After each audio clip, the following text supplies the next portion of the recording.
Frank Luntz, no one knows about polling better than you.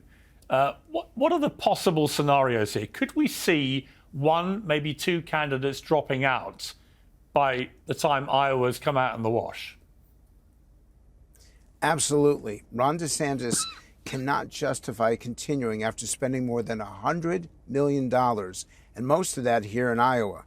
If he comes in third, I can't imagine him going beyond tomorrow. And then you also have to look at Vivek Ramaswamy, who's self-funding his campaign. Does he get over 10% of the vote, which indicates that there's still some rationale for his campaign? And then you have Asa Hutchinson, who most Brits will never heard of because most Americans have never heard of him. He's a former governor, successful governor at that. And he's getting 0.7% of the vote. Once again, I agree with your colleague that you don't trust the polling this early in the campaign, but make no mistake, it's going to be more negative than it's ever been. It's going to be more personal, more vicious, and more Americans are going to say to hell with American politics and American elections as the months continue. OK, prediction time. What's going to happen here, Emily? I politely disagree with you because I don't think Biden's given Americans enough of an incentive to vote for him again. No, I don't. If Biden wins, it's purely out of... I think if it's Biden, Trump wins. Me too. I think Trump's... And I wouldn't have said that a year ago, but you've got to say, the guy's resilience. I always say with Trump, he has the thinnest skin of any human being I've met in my life. He reacts to everything, right? But he has the thickest.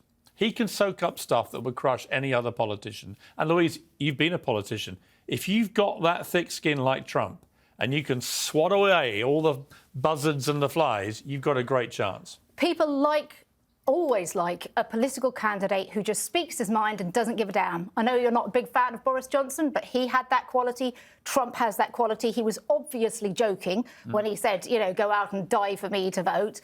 The fact is, I think that Biden will beat Trump quite handily, but I think Trump is the only candidate that Biden could beat. Let's go quickly back to Frank before he literally freezes to death in front of us. Frank, if it's Biden-Trump, can you see a way Biden wins?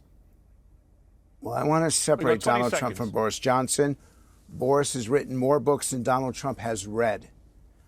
I believe that the election is way too close to call, that either candidate can win. If you force me to bet on it now, I would bet that Donald Trump would come out slightly ahead because his voters are passionate. Yeah, they are. Frank Luntz, great to see you, and thank you for braving the elements. Thank you to Louise and to Emily. Lovely to see you both again.